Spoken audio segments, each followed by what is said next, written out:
Hello students, हमारा next topic है chapter 2 का फंक्शन। रिलेशन किया है अभी तक हमने। रिलेशन में हमने किया था कि any subset of A cross B is a relation. Function क्या है? फंक्शन भी एक रिलेशन का ही टाइप है, but is a special type of relation. Function is a special type of relation. Relation की ही सारी प्रॉपर्टी है, लेकिन कुछ एक स्पेशल काइंड है। वो काइंड क्या है? अगर relation from X to Y है, उसको हम फंक्शन कब कहेंगे? उसकी दो कंडीशन है, दोनों को ही फंक्शन कहते समय ध्यान रखना है। पहली कंडीशन है कि अब रिलेशन जो है एक्स टू वाई है, X to Y set, X to Y हर एलिमेंट एक्स सेट का जो भी है, there exist Y belongs to Y such that X Y belongs to F. हर एक्स के सेट के हर एलिमेंट के लिए, एक्स सेट के हर एलिमेंट के लिए वाई सेट में कोई ना कोई एलिमेंट जरूर होना चाहिए जिससे वो एक्स रिलेटेड हो। पहली कंडीशन। दूसरी कंडीशन है no element in X is related to two different elements in Y. X का कोई भी एलिमेंट वाई के दो एलिमेंट से रिलेटेड नहीं होगा। एक्स का हर एलिमेंट रिलेटेड होगा, पहली कंडीशन। और दूसरी कंडीशन कि एक्स का कोई भी एलिमेंट दो अलग अलग एलिमेंट से रिलेट नहीं होगा, एक्स का एलिमेंट एक ही एलिमेंट से रिलेट होगा। तो दो कंडीशन को ध्यान में रखते हुए हम रिलेशन को फंक्शन कह सकते हैं। फिर से रिपीट कर देते हैं। पहली कंडीशन क्या है? हर एलिमेंट एक्स सेट का रिलेट होना चाहिए वाई सेट के किसी भी एलिमेंट से, और कोई भी एलिमेंट दो एलिमेंट के साथ रिलेट नहीं होगा। तो इसको ऐसे भी डेफिनेशन को कह सकते हैं, relation from X to Y is called a function if each element of X has one and only one image. पहली बात तो आ गई ईच। ईच का मतलब हर एलिमेंट, और वन एंड ओनली वन का मतलब केवल एक इमेज होगी। किसी भी एलिमेंट की दो इमेज नहीं होगी। अब इस इमेज वर्ड का मतलब क्या है? इमेज वर्ड का मतलब ये है कि मान लो जैसे हमने ये एक रिलेशन है। रिलेशन के अंदर ऑर्डर्ड पेयर आते हैं। ये 1 2 3 4 ये कौन से सेट से? एक्स सेट से बिलोंग करते हैं। और 0 1 7 9 ये वाई सेट से बिलोंग करेंगे। तो जो ये 1 2 3 4 है, 1 किससे रिलेट है? 0 से। तो 1 की इमेज 0 है। इमेज किसे कहते हैं? इमेज वर्ड समझ में आया? इमेज जो है 1 की इमेज 0, 2 की इमेज 1, 3 की इमेज 7, 4 की image 9। This is called image. यहाँ पे 1 की इमेज 1, 2 की इमेज 0, 4 की इमेज 5। अब हमने दोनों कंडीशन को देखना है, और आगे हमने ये कुछ फंक्शंस लिखे हुए हैं, ये बताने हैं कि फंक्शन है या नहीं है। ये जो ऑर्डर्ड पेयर हैं इनको देख के बताना है। एक एक्स सेट है, एक वाई सेट है। दोनों कंडीशन को फिर से याद कर लो। पहली कंडीशन तो है हर एलिमेंट एक्स का रिलेट होना चाहिए, और एक एलिमेंट एक के साथ रिलेट होना चाहिए। 1 0 के एक्स के अंदर 1 2 3 4 है। तो पहले ये देख लो, जैसे ही आपके पास कोई ऑर्डर्ड पेयर आएगा, आपने सबसे पहले देख लेना कि एक्स के सारे एलिमेंट रिलेट हैं। 1 2 3 4 चारों एलिमेंट है। पहली कंडीशन पूरी हो गई। दूसरी कंडीशन ये है कि 1 की इमेज यहाँ 0 है, 2 की इमेज 1 है, 3 की 7 है, 4 की 9 है। किसी भी एलिमेंट की दो इमेज नहीं है, तो hence this is a function. This relation is a function. This is a function. 1 2 4 हमारे पास सेट के अंदर 4 एलिमेंट थे, लेकिन यहाँ पे 3 आए हैं। इसका मतलब जो 3 है उसकी कोई इमेज है ही नहीं, तो hence this is not a function. पहली कंडीशन ही पूरी नहीं हुई। This is not a function. Reason भी लिख सकते हैं, because 3 in X does not have any image. अगला है 1 की इमेज 1 है, 1 की इमेज 0 भी है, 1 की इमेज 1 भी है, 1 की इमेज 0 भी है। एक 1 की दो अलग अलग इमेज है। एक 1 की 1 इमेज है, एक 1 की 0 इमेज है। 1 2 3 4 चारों एलिमेंट की इमेज तो है, लेकिन 1 की दो अलग अलग इमेज है। Hence this is not a function. अब हमें फंक्शन इस एरो डायग्राम में भी गिवन है, तो हमने यहाँ से भी देख के बताना है कि क्या ये फंक्शन है या नहीं है। क्या मेथड होता है इनको देखने का? एक्स सेट से वाई सेट पे एक रिलेशन गिवन है। इसकी इमेज है, ये इसकी इमेज है, ये इसकी इमेज है। आप ये देखो कि क्या एक्स के सारे एलिमेंट की इमेज है? यस, इमेज है। पहली कंडीशन कंप्लीट। सेकंड कंडीशन क्या है कि एक एलिमेंट की एक ही इमेज होनी चाहिए, एक एलिमेंट की दो इमेज नहीं होनी चाहिए। इसकी एक है, इसकी भी एक है, इसकी भी एक है, इसकी भी एक है। Hence this relation is a function. This relation is a function. Second को देखते हैं। यहाँ पे 4 एलिमेंट हैं पी के अंदर। पी से क्यू में रिलेशन बन रहा है। पी के 4 एलिमेंट है, लेकिन 4 की तो कोई इमेज ही नहीं है। बस आगे कुछ देखना ही नहीं है कि 4 की इमेज नहीं है। दिस रिलेशन तो है ये, but this relation is not function. ये फंक्शन नहीं है। इसको देखते हैं। ए के अंदर कितने एलिमेंट हैं? 4 एलिमेंट है। चारों की इमेज बन रही है, ठीक है, पहली कंडीशन तो पूरी हो गई। एक की कितनी इमेज है? एक ही इमेज है, 5। 2 के पास कितनी इमेज है? एक ही इमेज है। 3 के पास कितनी इमेज है? एक ही इमेज है। 4 के पास एक ही इमेज है। चारों एलिमेंट के पास एक एक इमेज है। किसी भी एलिमेंट के पास 2 इमेज नहीं है। तो this relation is a function. ये फंक्शन है। This relation is a function.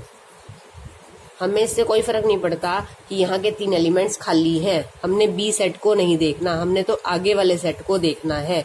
आगे वाले सेट के सभी एलिमेंट्स की इमेज होनी चाहिए और एक एलिमेंट के पास एक ही इमेज होनी चाहिए। This relation is a function. इसको देखते हैं। 1 2 3 तीनों की इमेज बन रही है। यस, 1 की इमेज 4 भी है, 1 की इमेज 5 भी है। इस एक एलिमेंट के पास 2 इमेज हैं। This relation is not a function. This relation is not a function. तो फंक्शन की बात क्लियर हो गई है कि किसे फंक्शन कहते हैं और किसे फंक्शन नहीं कहते। एक तरीका मेन यही है कि अगर आपके पास रोस्टर फॉर्म है तो आप ये देख लो कि इसके 4 एलिमेंट हैं। चारों एलिमेंट पहले नंबर पे होने चाहिए और पहले नंबर वाला जो कंपोनेंट है वो रिपीट नहीं होना चाहिए। 1 1 ये फर्स्ट कंपोनेंट, सेकंड कंपोनेंट से हमें कोई मतलब नहीं है। फर्स्ट कंपोनेंट जो है वो रिपीट नहीं होना चाहिए। तो यहाँ से हम फंक्शन को बता सकते हैं। अब रिप्रेजेंटेशन जो फंक्शन की है वो वही है। रोस्टर फॉर्म हमने ऊपर कर ली है, ये एरो डायग्राम भी हो गया है। फिर हमारी सेट बिल्डर फॉर्म है, वो भी हमारी सेम रिलेशन की तरह ही है। एक हमारी और है, वो है बाय फॉर्मूला, कि हम फॉर्मूला से भी फंक्शन को दिखा सकते हैं। हमने 10th क्लास में 9th क्लास में बहुत सारे बहुपद किए हैं। वो सारे के सारे एक तरह से क्या है? वो फंक्शन ही है। जैसे for example y is equal to 5x minus 2, ये एक फंक्शन है। y is equal to 5x minus 2। कभी कभी y को fx भी लिख देते हैं। fx is equal to 5x minus 2, यानी कि function in x 5x minus 2। जैसे हम वहां पर 9th क्लास में px लिख देते थे। px का मतलब पोलिनोमियल इन x, तो यहाँ पे फंक्शन इन x। तो दिस इज द, कोई भी ले सकते हैं, fx is equal to x square, fx is equal to x square plus 2, fx या y कह लो is equal to √9 minus x square. तो कुछ भी ले सकते हैं।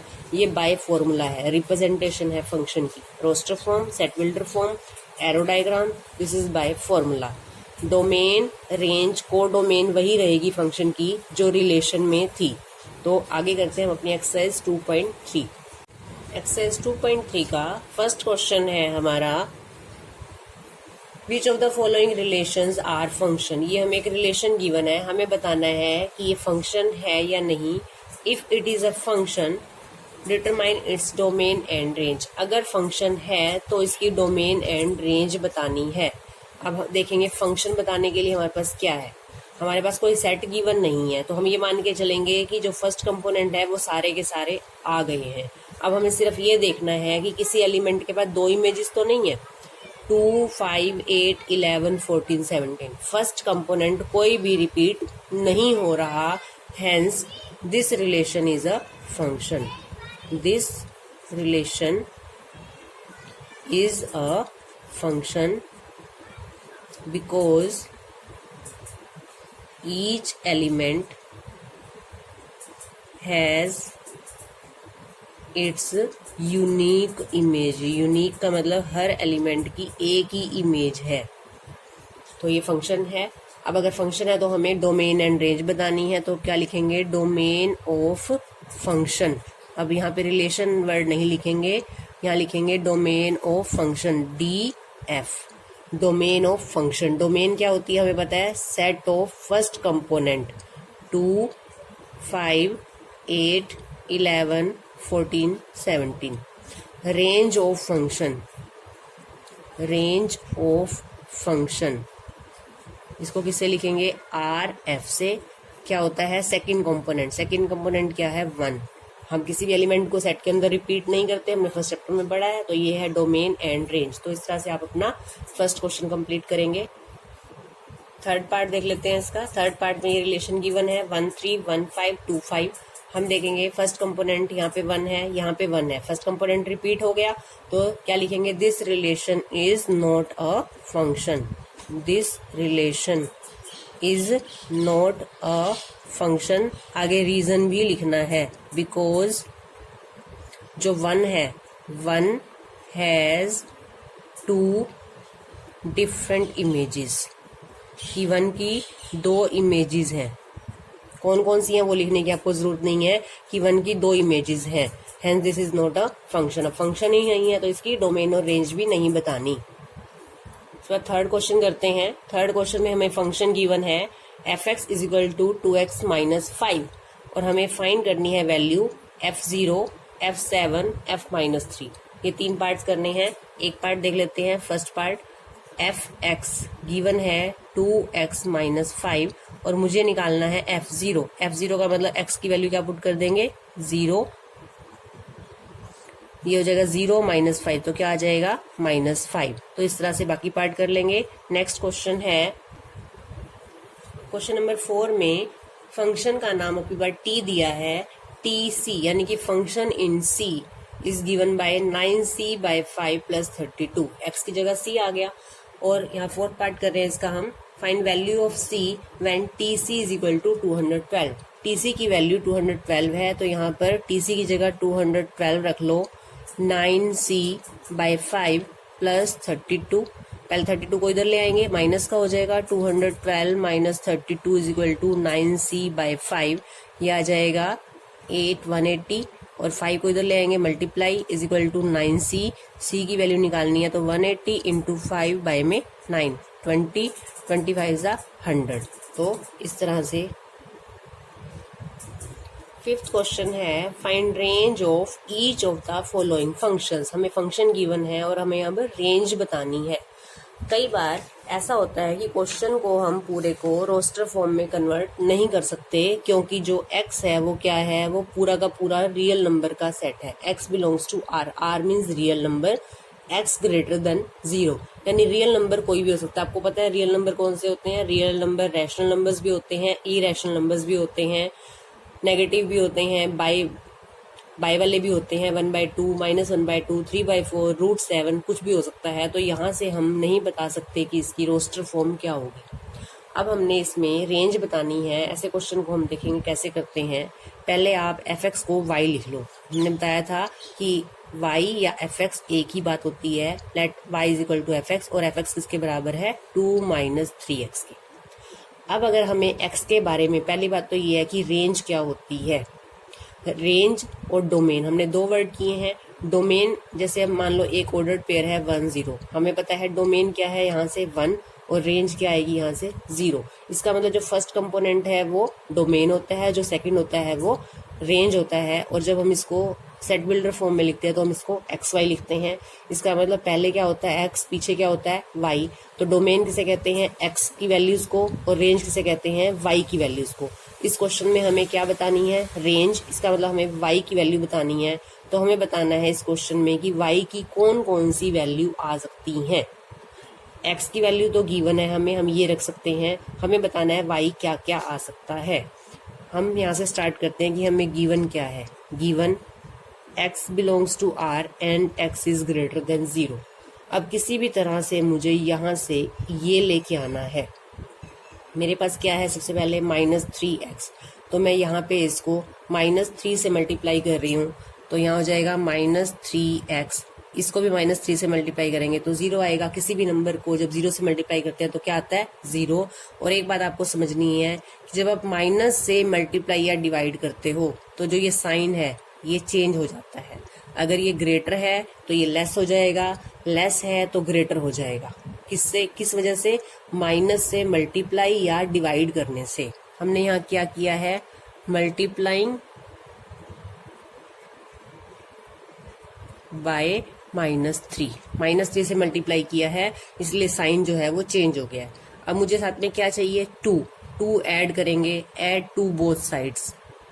तो यहाँ पे 2 ऐड हो गया, माइनस का 3x है, लेस देन यहाँ पे 0 + 2 हो गया, एडिंग टू बोथ साइड्स। यहाँ भी लिख सकते थे बोथ साइड्स। अब ये 2 - 3x है और 2 - 3x किसके इक्वल था, fx के इक्वल। fx किसके इक्वल माना हमने, y के इक्वल। तो इसकी जगह हम y लिख सकते हैं, y इज लेस देन 0 + 2 क्या होता है 2। इसका मतलब जब x ग्रेटर देन 0 है तो y क्या है, लेस देन 2। अब ये हमारी पॉसिबल वैल्यू है रियल नंबर के सेट में। जितनी भी 2 से छोटी वैल्यू है वो सारी y है, और y क्या होता है, रेंज। इसका मतलब रेंज क्या आ गई, रेंज जो है वो लेस देन 2। इसको ऐसे नहीं लिखना, इसको इंटरवल फॉर्म में लिखना है। अब इंटरवल फॉर्म में से कैसे लिखा जाता है, यहाँ लिखेंगे therefore range of function is equal to. अब देखेंगे 2 को कैसे, 2 से छोटे कितने होते हैं, 2 से छोटा 1 0 -1 -2 और कहाँ तक, इन्फिनिटी तक। तो 2 से छोटा लेना है मुझे, 2 तो इधर आ गया। ये मैंने ओपन ब्रैकेट क्यों डाली आपको पता है, इंटरवल हमने किए थे क्योंकि इक्वल का साइन नहीं है। अगर यहाँ इक्वल का साइन होता तो हम यहाँ क्लोज ब्रैकेट डालते और इन्फिनिटी। इसको फिर से लिख देते एक बार, 2 -इन्फिनिटी। और इन्फिनिटी की साइड हमेशा आपको ओपन ब्रैकेट ही डालनी है। This is the range of function, यानी 2 से छोटी कोई भी वैल्यू हम यहाँ पर ले सकते हैं। सेकेंड पार्ट देखते हैं इसका। सेकेंड पार्ट है fx = x² + 2 और x क्या है, एक रियल नंबर है। अब वही पहले तो वही इसको हमने क्या कहना है, y कहना है। Let y = fx। fx को हमने y नाम दे दिया और fx किसके इक्वल है, x² + 2 के। और जो x है वो रियल नंबर है, x बिलोंग्स टू r का मतलब रियल नंबर का सेट। अब सोचेंगे कि कैसे करें क्वेश्चन को। x क्या है, कोई भी रियल नंबर का मतलब पॉजिटिव, नेगेटिव, 0, x की वैल्यू कुछ भी हो सकती है। आगे अब क्या लिखेंगे, वी नो, हमें ये तो पता है कि x की वैल्यू कुछ भी रख लूं मैं यहाँ पे, जो x² है वो हमेशा क्या आता है, पॉजिटिव। ये तो हमें पता है कि किसी भी नेगेटिव नंबर का स्क्वायर करें तो भी पॉजिटिव आता है, पॉजिटिव नंबर का स्क्वायर तो पॉजिटिव होता ही है। तो x² जो है वो ग्रेटर देन 0। क्या x² कभी 0 के इक्वल आ सकता है, यस। अगर x की वैल्यू मैं 0 रखूं तो x² भी क्या होएगा, 0। तो इक्वल टू 0 भी हो सकता है। तो क्या लिखेंगे, x² is greater than equal to 0 for all x belongs to r। कि रियल नंबर में से मैं कोई भी x ले लूं, जो x² है, चाहे बटे में भी ले लूं, चाहे मैं यहाँ पे -1/2 भी ले लूं, तो उसका स्क्वायर करेंगे तो क्या आएगा, 1/4। पॉजिटिव तो आएगा। तो x² greater than equal to 0। मेरे y किसके इक्वल, x² + 2 के। मुझे यहाँ x² + 2 बनाना है तो क्या करें, दोनों तरफ ऐड कर लें। ये साइन तो चेंज नहीं होएगा, इधर भी 2 ऐड हो जाएगा। क्या लिखेंगे, एडिंग टू बोथ साइड्स। ये क्या हो गया, x² + 2। ये किसके इक्वल है, fx के। और fx को हमने क्या कहा है, y greater than equal to 2। यानी कि जो y है जिसको हम रेंज कहते हैं वो क्या आ गई, 2 या 2 से बड़ी। तो क्या लिखेंगे यहाँ पे, therefore range of function is equal to 2 लेना है तो क्लोज ब्रैकेट, और 2 से बड़े कितने भी नंबर हो सकते हैं, कहाँ तक, इन्फिनिटी तक। और इन्फिनिटी की साइड हमेशा क्या डालनी है, ओपन ब्रैकेट। अब थर्ड पार्ट देखते हैं। थर्ड पार्ट है हमारा fx = x। पहले वही लिखेंगे, लेट y = fx, और fx के बराबर है x के, और x क्या कहाँ से है, रियल नंबर में से। अब x हम यहाँ पर कोई भी क्या रख सकते हैं, रियल नंबर। क्या लिखेंगे, x belongs to r, given है ये हमें। अब x किसके इक्वल है, fx के, और fx किसके इक्वल है, y के। हमें कुछ चेंज नहीं करना क्योंकि x और y इक्वल है। y बिलोंग्स टू r, इसका मतलब y क्या है, रियल नंबर है। तो range of function, therefore range of function is equal to r। r का मतलब real set of real numbers. अब अपना सेकंड क्वेश्चन करते हैं। सेकंड क्वेश्चन है find domain and range of the following functions. अब हमें डोमेन और रेंज इस क्वेश्चन में दोनों बतानी है। F x is equal to minus mod of X. Mod of X का मतलब आपको पता होगा। इस मोड का मतलब क्या होता है, इस मोड का मतलब ये होता है कि अगर मैंने मोड के अंदर -1 रखा तो आंसर मेरा क्या आएगा, 1। अगर मैं 1 रखूंगी तो क्या आएगा, 1। -1/2 रखूंगी तो क्या आएगा, 1/2।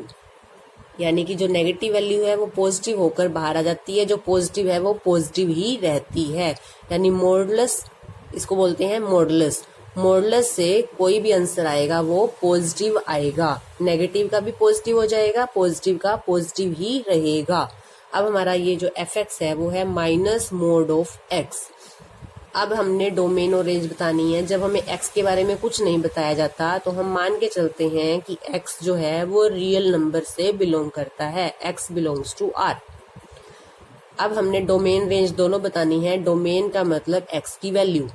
हम यहाँ पर x की कौन कौन सी वैल्यू रख सकते हैं, 1 मिनट के लिए पहले आपको सोचना है। अभी मैंने दिखाया, माइनस भी रख सकते हैं, पॉजिटिव भी रख सकते हैं, बटे वाली भी रख सकते हैं, इरेशनल नंबर भी रख सकते हैं, कुछ भी रख सकते हैं। तो इस फंक्शन में x की वैल्यू हम कुछ भी रख सकते हैं। तो क्या लिखेंगे, function F x is defined. Defined का मतलब है कि x की वैल्यू रखने से आंसर आएगा y का कुछ ना कुछ जरूर। ठीक है, F x is defined for all x belongs to r। कि रियल नंबर में से मैं कोई भी वैल्यू पुट कर दूं, जो एफ एक्स है उसमें कोई फर्क नहीं पड़ता। फर्क का मतलब कुछ ना कुछ आंसर जरूर आता है। डिफाइंड का मतलब है कि आंसर निकलता है, और वो जो आंसर निकलता है वो रियल नंबर से ही बिलोंग करता है। -1 रखा तो क्या आया, 1, 1 रियल नंबर है। 1 रखा तो क्या आया, 1, 1 रियल नंबर है। -1/2 रखा तो क्या आया, 1/2, ये भी रियल नंबर है। यानी कि आंसर जो है वो रियल नंबर से ही बिलोंग करना चाहिए। F x is defined for all x belongs to r, therefore, यानी कि कुछ भी रख सकती हूँ, और जो x की वैल्यू होती है वो क्या होती है, domain. Therefore domain of function df is equal to r। r का मतलब पूरा का पूरा रियल नंबर का सेट, रियल नंबर्स। अब बात आती है रेंज की। रेंज कैसे निकालेंगे अब हम इसकी। रेंज में फिर वही हम इसको क्या नाम दे देते हैं, y is equal to f x is equal to minus mod of x. अब मुझे बताना है कि मैं कुछ भी रखूं। अब हमने यहाँ पे फॉर एग्जांपल देखा है कि जब मैंने नेगेटिव रखा तो क्या आया, y। ये x रखा मैंने अंदर, ये क्या आया, y। ये x रखा, ये क्या आया, y। ये x रखा, ये क्या आया, y। तो मैं कुछ भी वैल्यू रख रही हूँ, मेरा आंसर क्या आ रहा है, पॉजिटिव आ रहा है, नेगेटिव नहीं आ रहा। और अगर मैं 0 रखूंगी तो क्या आएगा, 0। 0 भी आ सकता है, कोई भी पॉजिटिव वैल्यू आ सकती है, लेकिन नेगेटिव वैल्यू नहीं आ रही यहाँ से। अब क्वेश्चन में कैसे करके दिखाएंगे, क्वेश्चन में करके दिखाएंगे x कहाँ से बिलोंग कर रहा है, r से। जो मोड ऑफ x है वो हमें पता है क्या होता है, हमेशा greater than equal to 0। We know, हम जानते हैं जो मॉडुलस वैल्यू है वो हमेशा पॉजिटिव होती है, 0 के बराबर भी हो सकती है, 0 से बड़ी हो सकती है, कभी भी नेगेटिव नहीं होती, क्योंकि मोड लगाने का मतलब होता है पॉजिटिव होता है। अब मुझे क्या चाहिए, माइनस मोड। तो माइनस से मल्टीप्लाई कर दो, इधर भी माइनस से मल्टीप्लाई करेंगे। 0 को जब माइनस से मल्टीप्लाई करेंगे तो 0 ही रहता है। लेकिन अभी हमने किया था कि माइनस लगाने की वजह से साइन जो है वो चेंज हो जाता है, ग्रेटर देन की जगह लेस देन हो जाएगा। क्या किया हमने यहाँ पे, मल्टीप्लाइंग बोथ साइड्स बाय -1। -1 से मल्टीप्लाई किया तो ये नेगेटिव हो गया, इनइक्वलिटी का साइन चेंज हो गया और 0 को तो मल्टीप्लाई करने से क्या रहेगा, 0 ही रहेगा। माइनस मोड ऑफ x किसके बराबर है, fx के, और fx किसके बराबर कहा था हमने, y के। y is less than equal to 0। अब इसको इंटरवल फॉर्म में क्या लिखेंगे, therefore range of function is equal to 0 हो सकती है और 0 से छोटी लेनी है, 0 हो सकती है तो क्लोज ब्रैकेट, और 0 से छोटी इधर क्या होता है, माइनस इन्फिनिटी। तो दिस इज द रेंज। तो हमें डोमेन भी बता दी और रेंज भी बता दी। सेकेंड पार्ट है हमारा fx is equal to root 9 minus x square, और x जो है वो रियल नंबर या कुछ भी रख सकते हैं। अभी बताया था, एक बार थोड़ा सोचना है कि x की कौन कौन सी वैल्यू यहाँ रख सकते हैं। x की वैल्यू आप कुछ भी रखो, मान लो यहाँ पर आ गया आपका -12 आ गया, एक्स स्क्वायर की जगह 12 आ गया, या मान लो एक्स स्क्वायर की जगह आपने यहाँ पे 4 रखा, तो 4 का स्क्वायर क्या होता है 16, यहाँ पे आपका 16 आ गया। 9 माइनस 16 क्या आएगा, -7, रूट के अंदर नेगेटिव आ गया, तो ये तो गलत हो गया, क्योंकि हमने पढ़ा हुआ है 10th क्लास में कि रूट के अंदर कभी भी नेगेटिव नहीं आना चाहिए। तो इसका मतलब ये फंक्शन कब डिफाइन होगा, जब इस रूट के अंदर वाली जो रकम है वो हमेशा क्या होगी, ग्रेटर देन इक्वल टू 0। क्या लिखेंगे, fx is defined for fx is defined if 9 minus x square greater than equal to 0। क्यों पॉजिटिव, ग्रेटर देन का मतलब होता है पॉजिटिव, और 0 तो हो सकता है रूट, क्योंकि 0 का स्क्वायर रूट क्या होता है 0, लेकिन कभी भी नेगेटिव टर्म का स्क्वायर रूट नहीं निकाल सकते। तो जो ये रूट के अंदर वाली टर्म है, ये कुछ भी आए बस पॉजिटिव आनी चाहिए। 2 भी आए तो √2 हो जाएगा। √2 क्या है, इरेशनल नंबर, अप्रिमेय संख्या है, लेकिन वो रियल नंबर तो है, तो कुछ भी आ सकता है लेकिन नेगेटिव नहीं आना चाहिए। तो इसलिए हमने लिखा 9 minus x square greater than equal to 0। अब यहाँ से हमें x निकालना है। x कैसे निकालेंगे, मैंने यहाँ से माइनस कॉमन ले लिया, तो यहाँ हो गया x square minus 9 greater than equal to 0। अब मैं माइनस से डिवाइड कर रही हूँ, तो ये हो गया एक्स स्क्वायर माइनस 9, लेकिन माइनस से डिवाइड करने की वजह से इसका साइन क्या हो गया, चेंज हो गया। इसके फैक्टर बना दो, x plus 3 into x minus 3 less than equal to 0। अब 1 मिनट सोच के देखो, 2 नंबर हैं, 2 नंबर की मल्टीप्लीकेशन नेगेटिव कब आती है, 2 नंबर को मल्टीप्लाई करने के बाद नेगेटिव कब आता है, या तो एक पॉजिटिव हो, एक पहला पॉजिटिव हो दूसरा नेगेटिव हो, या पहला नेगेटिव हो दूसरा पॉजिटिव हो, तभी आंसर नेगेटिव आता है। अगर दोनों नेगेटिव हो जाएं तो आंसर पॉजिटिव आता है, दोनों पॉजिटिव हो तो आंसर पॉजिटिव आता है। तो नेगेटिव कब आता है, तो पहला पॉजिटिव दूसरा नेगेटिव, पहला नेगेटिव दूसरा पॉजिटिव हो। तो इन दोनों नंबर को मल्टीप्लाई करके नेगेटिव कब आएगा, दिस इम्प्लाइज आइदर क्या होगा, 2 केस बना लेते हैं।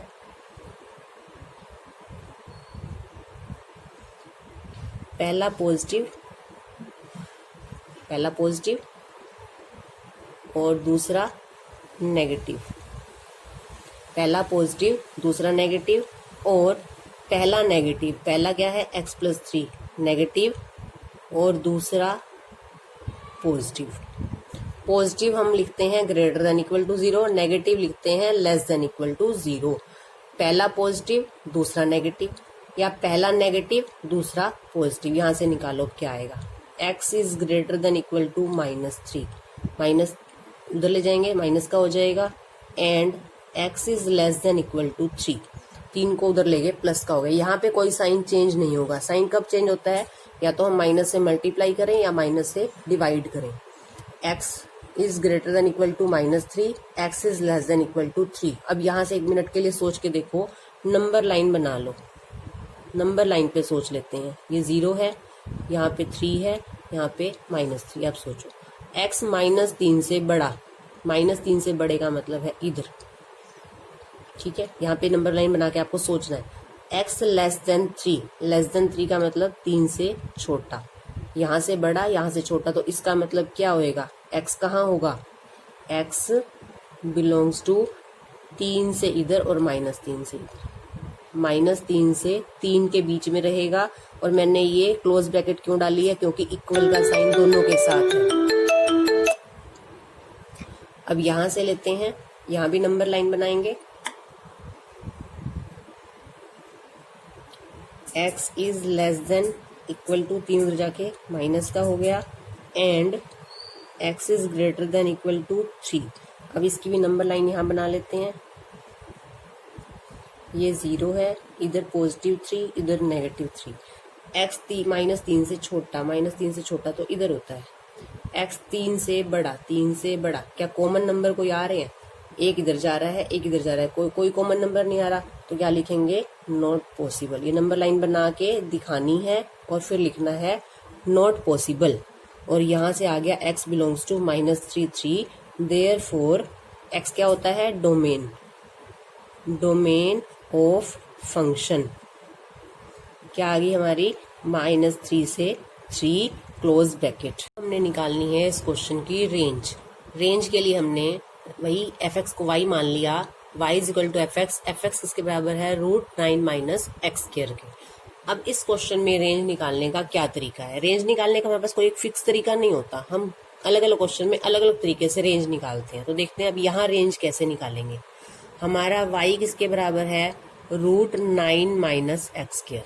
बस ये तो हमें पक्का पता है कि रेंज क्या होती है, जो y की वैल्यू आती है। तो अब हमने क्या करना है? y को इधर ले आना है, x को इधर ले आना है, कि y हम क्या क्या रख सकते हैं ये देखेंगे।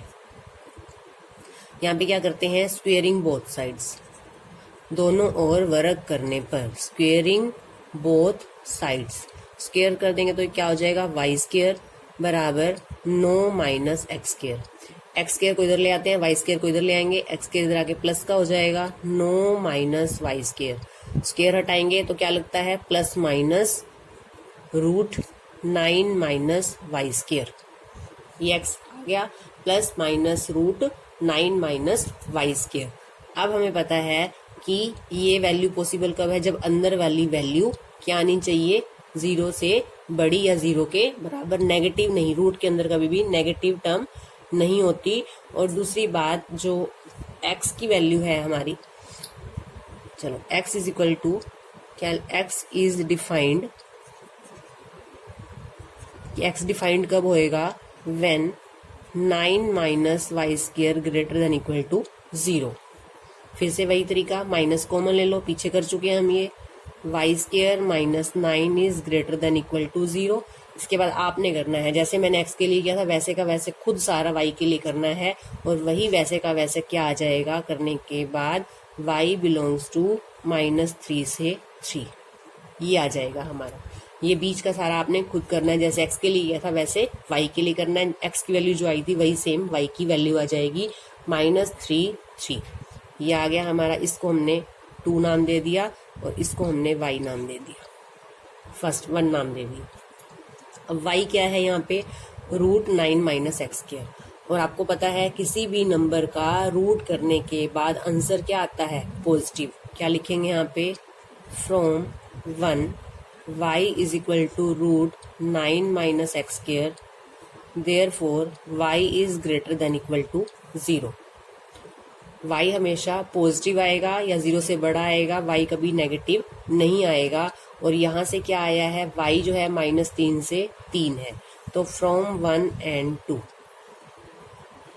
इसको 3 कह दो, फ्रॉम 2 and 3।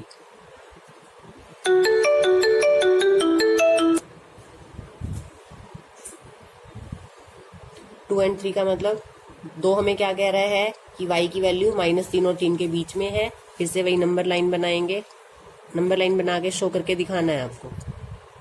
ये 0, ये 3, ये -3। ये जो नंबर 3 है ये हमें क्या कह रहा है कि y की वैल्यू 0 या 0 से बड़ी है, ये 0 से बड़ी है।